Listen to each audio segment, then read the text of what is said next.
Hello everyone and welcome to today's stream. I do believe down below in the description there's a link to my GoFundMe since well, I've been a victim of credit card scam and pretty much been abandoned by the fraud center. Anyway, let's get on with it. If you want to make a donation, go ahead. The Hobbit, 1966. The worst adaptation ever of the story. God help us.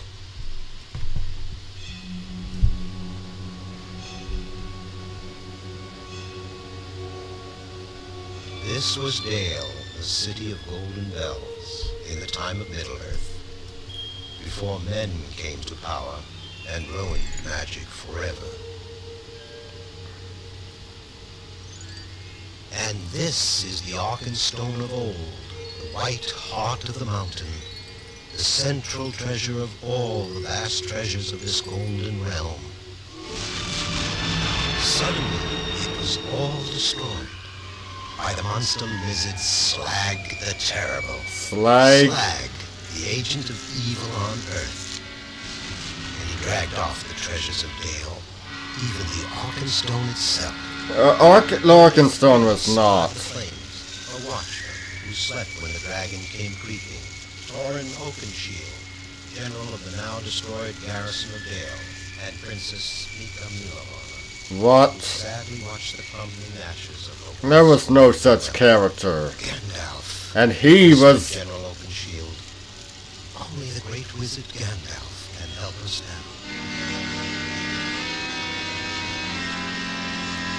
I don't know, calling this J.R.R. Tolkien's The Hobbit is being extremely, generous.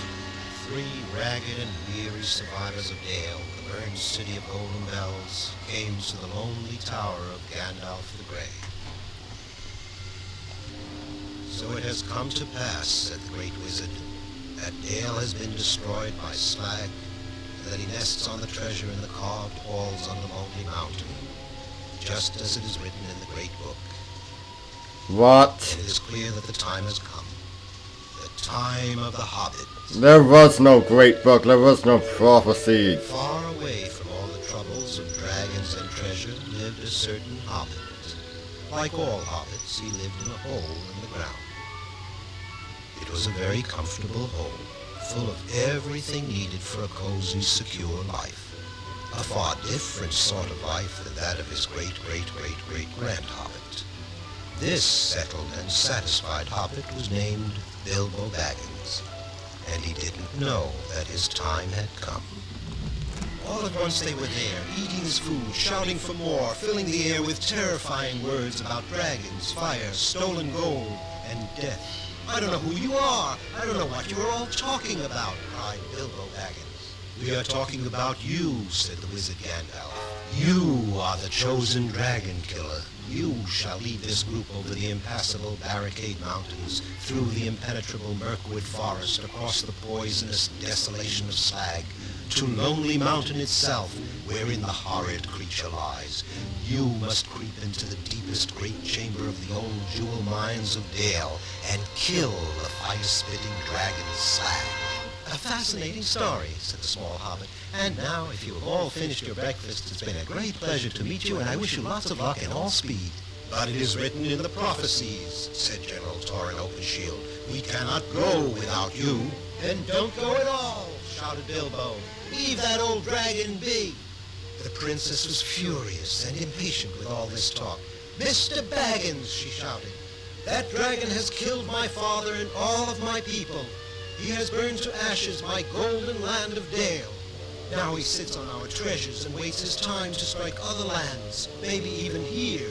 If you are all afraid, then I shall go alone. Bilbo was shocked. He shouted at Gandalf, but this is crazy. She's only a child. You can't let her face this journey, that dragon, alone. Correct. The great wizard agreed. I'm glad you see it at last, dear Bilbo. You can start first thing in the morning. Yeah, so much of the original, And so they set story's out to been follow thrown the out the ancient window. map. Leaving the comforts of Hobbiton behind and carrying barely enough food for the usual Hobbit between-meal snack, the conscripted dragon slayer and the 3 survivors of Dale struggled across the great barricades. Gandalf the Grey watched from his own distance. He knew well what terror waited along this craggy path. A crushed cabin burns a stolen lamb to feed groans, hungry brutes with skin as thick as bark. What? People meat is their favorite food. The legends say that groans must be in their caves before sunrise, or they'll surely turn into dry trees rooted to the ground. Yeah, obviously it was supposed to be the troll to turn to stone in sunlight, but groans? Troll is a public domain word. Travelers approached. The smell of roasting lamb was too much for the starving hobbit, but the others, being bigger and even hungrier, knocked him spinning into a hollow log. In no time at all, the 3 were tied to the roasting spit. But the second groan was angry that the first had burned the lamb and demanded that the new victim should be boiled instead of roasted. The first groan furiously knocked the spit from the flames and shouted that the second should be happy to have people flesh at all. Now the hobbit saw that he might save the others if he could just keep the brutish groans fighting among themselves. He was a good mimic, and he hoped the hollow log would amplify his small voice. What?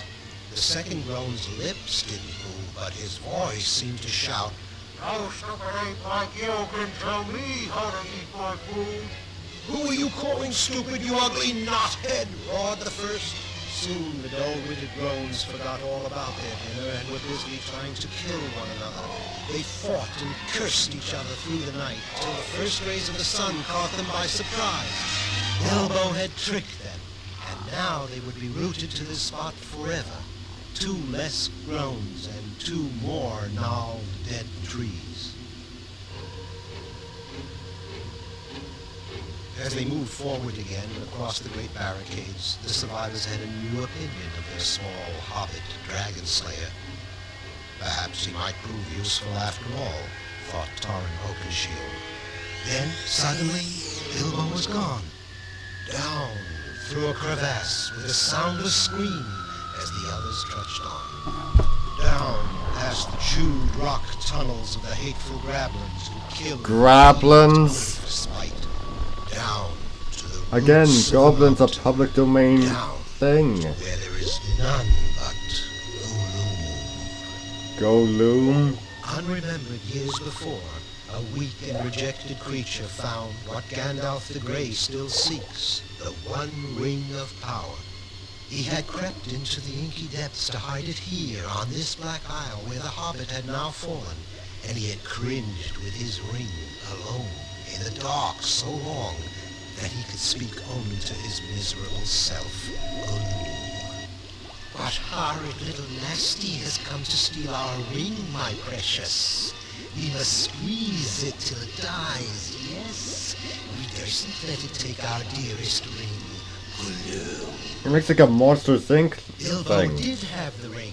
Magically, the one ring of power had found its true bearer. It was Bilbo Baggins the Hobbit. He felt the ring's power. That's not how the story goes. Bilbo made a mighty leap on his broad hobbit feet, clear to the shore, and darted up the nearest tunnel as fast as he could go. "Curse him and crush him," wailed Gollum. "We must catch Lord of the him Rings had been and published by this outside." point. And the wretched thing waddled right past Bilbo, who of course didn't know the way out, but who guessed that Gollum did. And Gollum led him through the only tunnel unknown to the evil grablins and directly into the blessed sunlight. So Bilbo was able to rejoin his companions who had crossed the tops of the mountains, and they faced together the next obstacle on their long journey, Mirkwood Forest. Entering Mirkwood was like plunging into a sea of trees and being unable to come up from air. An eternal, endless forest whose mists were as poisonous as its vegetation. The 4 travelers were starved and exhausted, but they pushed on, compulsively determined to bring themselves to the most hideous danger of all, Lonely Mountain, wherein lay the killer dragon's slag. There he lay, the vast red gold dragon, fast asleep, in this immense hall that once was the jewel mine of Dale. Ironically, Slag had dragged these same jewels from the treasury of the Golden City he destroyed back to the very place of their origin. As Bilbo looked out at this stupendous scene of both beauty and ugliness, his feelings too were a swirling mixture of exhilaration and horror. Then, out of this staggering panorama of gems, he suddenly saw only one. It was the Arkenstone. The Arkenstone of Dale. Now the tiny hobbit knew exactly how this lizard must die. It was the bravest thing he had ever done. Certainly braver than anything the comfort-loving squire of Hobbiton ever would have imagined he could do. Perhaps it was only the power of the ring he wore. Perhaps it was his growing love for the Princess Mika. Or maybe it was only that he knew that someone had to do it. But he did it. He climbed the diamond vest of the slumbering dragon and he stole the Arkenstone. Together with the others, he fashioned a powerful crossbow from old mining tools. And the Arkenstone, the white heart of Dale, was the arrowhead destined for the black heart of Slag.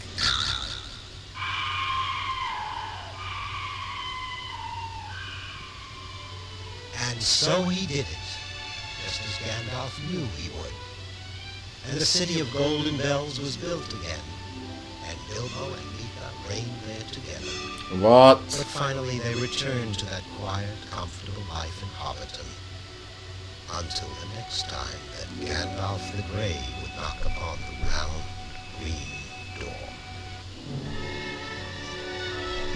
That was one of the most inaccurate adaptations of a story I've ever seen.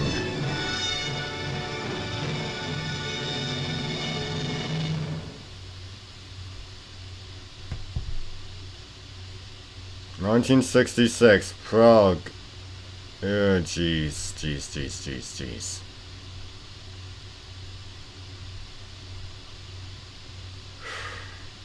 Well, that was The Hobbit. Worst adaptation ever of the story. Well, that would be all for today. I'll see you next time.